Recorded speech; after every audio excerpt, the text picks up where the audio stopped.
ವಿಧಾನಸಭೆಯಲ್ಲಿ ಧರ್ಮಸ್ಥಳ ಬುರುಡೆ ಕೇಸ್ ಸದ್ದು ಮಾಡಿದೆ. ಧರ್ಮಸ್ಥಳ ಎಸ್ಐಟಿ ತನಿಖೆ ಏನಾಯಿತು? ಎಸ್ಐಟಿ ತನಿಖೆ ಏನಾಯಿತು? ಧರ್ಮಸ್ಥಳ ಎಸ್ಐಟಿ ತನಿಖೆ ನಡೀತಿತ್ತಲ್ಲ, ಏನಾಯಿತು ಅಂತ ವಿಧಾನಸಭೆಯಲ್ಲಿ ಬುರುಡೆ ಕೇಸ್ ಬಗ್ಗೆ ಮಾತನಾಡಿದ್ದಾರೆ. ರಾಜ್ಯ ಸರ್ಕಾರಕ್ಕೆ ಬಿಜೆಪಿಯ ಸುರೇಶ್ ಕುಮಾರ್ ಪ್ರಶ್ನೆ ಮಾಡಿದ್ದಾರೆ. ಎಸ್ಐಟಿ ಮಾಡಿದ್ರಲ್ಲ, ಎಲ್ಲಿಗೆ ಬಂತದು? ಏನಾಯಿತು? ವರದಿ ಎಲ್ಲಿಗೆ ಬಂತು? ತನಿಖೆ ಏನಾಯಿತು ಅಂತ ಪ್ರಶ್ನೆ ಮಾಡಿದ್ದಾರೆ. ಧರ್ಮಸ್ಥಳ ಕಳಂಕ ಹೊತ್ಕೊಂಡು ಹೀಗೆ ಇರಬೇಕಾ? ಅದಕ್ಕೊಂದು ಮುಕ್ತಿ ಬೇಕಲ್ವಾ? ಬುರುಡೆ ಕೇಸ್ ವಿಚಾರ ಏನಾಯ್ತು ಹೇಳಿ ಸರ್ಕಾರ ಅಂತ ಕೇಳಿದ್ದಾರೆ. ಎಸ್ಐಟಿ ವರದಿ ಸದನದಲ್ಲಿ ಮಂಡಿಸುವಂತೆ ಪಟ್ಟು ಹಿಡಿದ್ರು. ಸಿದ್ದು ಸರ್ಕಾರಕ್ಕೆ ಇಕ್ಕಟ್ಟು ತಂದ್ರು ಸುರೇಶ್ ಕುಮಾರ್. ಪ್ರಶ್ನೆ ಕೇಳಿದ್ದಾರೆ. ಧರ್ಮಸ್ಥಳದ ಬುರುಡೆ ಕೇಸು ಏನಾಯ್ತು? ಎಲ್ಲಿಗೆ ಬಂತು? ಎಸ್ಐಟಿ ತನಿಖೆಗೆ ನೀಡಿದ್ರಲ್ಲ, ಇನ್ನೆಷ್ಟು ದಿನ ಹಿಂಗೆ ಕಾಯೋದು? ಏನಾಯ್ತು ಹೇಳಿ? ತನಿಖಾ ವರದಿ ಬಂತಾ ಅಂತೆಲ್ಲ ಪ್ರಶ್ನೆ ಮಾಡಿದ್ದಾರೆ ಸುರೇಶ್ ಕುಮಾರ್. ಧರ್ಮಸ್ಥಳ ಎಷ್ಟು ದಿನ ಅಂತ ಹಿಂಗ್ ಕಳಂಕ ಹೊತ್ಕೊಂಡಿರ್ಬೇಕು ಸರ್? ಇದಕ್ಕೇನಾದ್ರು ಒಂದು ನಿರ್ಣಯಕ್ಕೆ ಬರಬೇಕಲ್ಲ, ತನಿಖೆ ಆದ್ಮೇಲೆ ಒಂದು ವರದಿ ಸಲ್ಲಿಕೆ ಆಗಬೇಕಲ್ಲ, ಅದು ಏನಾಯ್ತು ಹೇಳಿ ಅಂತ ಸದನದಲ್ಲಿ ಕೇಳಿದ್ದಾರೆ. ಸುರೇಶ್ ಕುಮಾರ್ ಅವರು ಪ್ರಶ್ನೆ ಮಾಡಿದ್ದಾರೆ.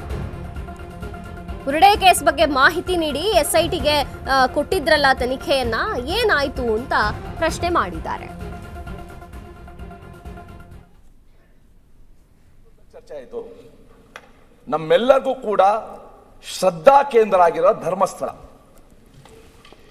ಧರ್ಮಸ್ಥಳದ ಬಗ್ಗೆ ಕಂಪ್ಲೇಂಟ್ ಆಯ್ತು, ಎಲ್ಲ ಆಯ್ತು. ಇದೇ ಸದನದಲ್ಲಿ ಪರಮೇಶ್ವರ್ ಅವರು ಹೇಳಿದ್ರು, ದಿನೇಶ್ ಗುಂಡೂರಾವ್ ಹೇಳಿದ್ರು, ನಮ್ಮ ದಕ್ಷಿಣ ಕನ್ನಡದ ಪೊಲೀಸ್ ಅವರು ಬಹಳ ಸಶಕ್ತರಾಗಿದ್ದಾರೆ, ಯಾವುದೇ ಎಸ್ಐಟಿ ಬೇಡ ಅಂತ ಹೇಳಿದ್ರು. ಇದಕ್ಕೆ ಎಸ್ಐಟಿ ಮಾಡ್ಬಿಟ್ರು. ದಿನೇಶ್ ಗುಂಡೂರಾವ್ ಹೇಳಿದ್ರು, ನಮ್ಗೆ ಯಾರಿಗೂ ಕೂಡ ಮಾಡಬೇಕು ಅಂತ ಇಷ್ಟ ಇರಲಿಲ್ಲ, ಕೆಲವು ನಿಯೋಗಗಳು ಬಂದು ಒತ್ತಡ ತಂದು ಅದಕ್ಕೋಸ್ಕರ ನಾವು ಮಾಡಿದೀವಿ ಅಂತ. Fine, fair enough, V welcome it. ಆಯ್ತು, ಸತ್ಯಾಂಶ ಬರಲಿ ಅಂತ. ಮೊಹಂತಿಯವರ ನೇತೃತ್ವದಲ್ಲಿ ನೀವು ಒಂದು ಕಮಿಟಿ ಮಾಡಿದ್ರಿ. ಆ ಕಮಿಟಿನಲ್ಲಿ ಡಿಜಿಪಿ ಪ್ರಣಬ್ ಮೊಹಂತಿ, ಪೊಲೀಸ್ ಮಹಾನಿರ್ದೇಶಕರು, ಆಂತರಿಕ ಭದ್ರತಾ ವಿಭಾಗ, ಎಸ್ಐಟಿ ಮುಖ್ಯಸ್ಥ. ಇನ್ನೊಂದು ಹೆಜ್ಜೆ ಮುಂತಾಯಿತು. ಧರ್ಮಸ್ಥಳದಂತಹ ಅತಿ ಸಂವೇದನಾಶೀಲ ಪ್ರಭಾವಶಾಲಿ ಪ್ರಕರಣದಲ್ಲಿ ಸಾಮಾನ್ಯ ಪೊಲೀಸ್ ತನಿಖೆಯಿಂದ ಸಾರ್ವಜನಿಕ ನಂಬಿಕೆ ಮೂಡದು ಎಂಬುದು ರಾಜ್ಯ ಸರ್ಕಾರದ ವಾದ ಆಗಿತ್ತು. ಈಗ ಎಸ್ಐಟಿ ಏನು ಸ್ಟೇಟಸ್? ಒಂದು ವರ್ಷ ನಾವು ಅವತ್ತೇ ಕೇಳ್ಕೊಂಡ್ವು ನಾವು ಈ ಹೌಸಲ್ಲಿ, ನೀವು ಇಂಟರಿಮ್ ರಿಪೋರ್ಟ್ ಇಡಿ ಅಂತ ನಾವು ಪರಿಪರಿಯಾಗಿ ನಾವು ಕೇಳ್ಕೊಂಡು. But the government refused. ಇಲ್ಲ, ಮೈನ್ ಬರಲಿ, ಮೈನ್ ರಿಪೋರ್ಟೇ ಬರಲಿ ಅಂತ. ಈಗ ಸನ್ಮಾನ್ಯ ಸಭಾಧ್ಯಕ್ಷರೇ,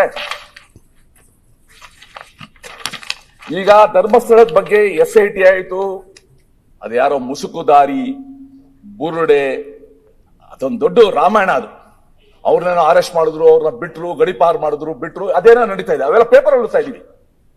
ಆದ್ರೆ ಸರ್ಕಾರ ರಚಿಸಿದ ಎಸ್ಐಟಿ ರಿಪೋರ್ಟ್ ಏನು? ಯಾಕೆ ಇನ್ನೂ ಕೂಡ ಬದಲ? ಯಾಕಂದ್ರೆ ಇಡೀ ಜನ ಸಮುದಾಯದಲ್ಲೇ ಒಂದು ಶ್ರದ್ಧಾ ಕೇಂದ್ರದ ಬಗ್ಗೆ ಶಂಕೆ ಬರಂಗೆ, ಅಪನಂಬಿಕೆ ಬರಂಗೆ ನಾನು ನೋಡಿದ್ದೀನಿ. ಅದು ಒಂದು ಹೇಳ್ಕೊಟ್ರು, ಧರ್ಮಸ್ಥಳಕ್ಕೆ ಹೋಗೋ ಜನ ಸಂಖ್ಯೆನೇ ಕಡಿಮೆ ಆಗ್ಬಿಟ್ಟಿದೆ ಅಂತ ಹೆಮ್ಮೆಯಿಂದ ಹೇಳ್ಕೊಟ್ರು. ಸರ್, ನಾವು ಒಂದು ಹೇಳ್ತೀವಿ ಸರ್, ಯಾರೂ ಇಲ್ಲದೆ ಇರೋರಿಗೆ ಧರ್ಮಸ್ಥಳ ಅನ್ನೋದು ಒಂದು ಭರವಸೆ ಕೇಂದ್ರ, ನಂಬಿಕೆ ಕೇಂದ್ರ. ಇದೇನಪ್ಪ ನಮ್ಮ ಮಂಜಣ್ಣ ಅಂತ, ಮಂಜಪ್ಪ ಇದ್ದಾರೆ ಅಂತ. ಆ ನಂಬಿಕೆನೇ ಛಿದ್ರ ಮಾಡಕ್ ಹೊರಟ್ರಲ್ಲ ಇವರು.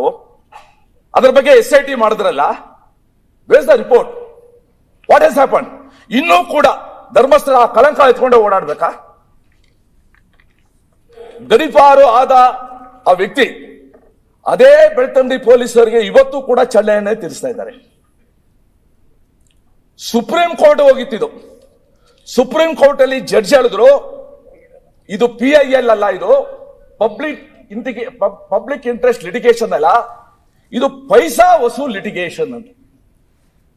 ನಾನು ಹೇಳ್ತಾ ಇರೋದಲ್ಲ, ಸುಪ್ರೀಂ ಕೋರ್ಟ್ ಹೇಳಿದ್ರು.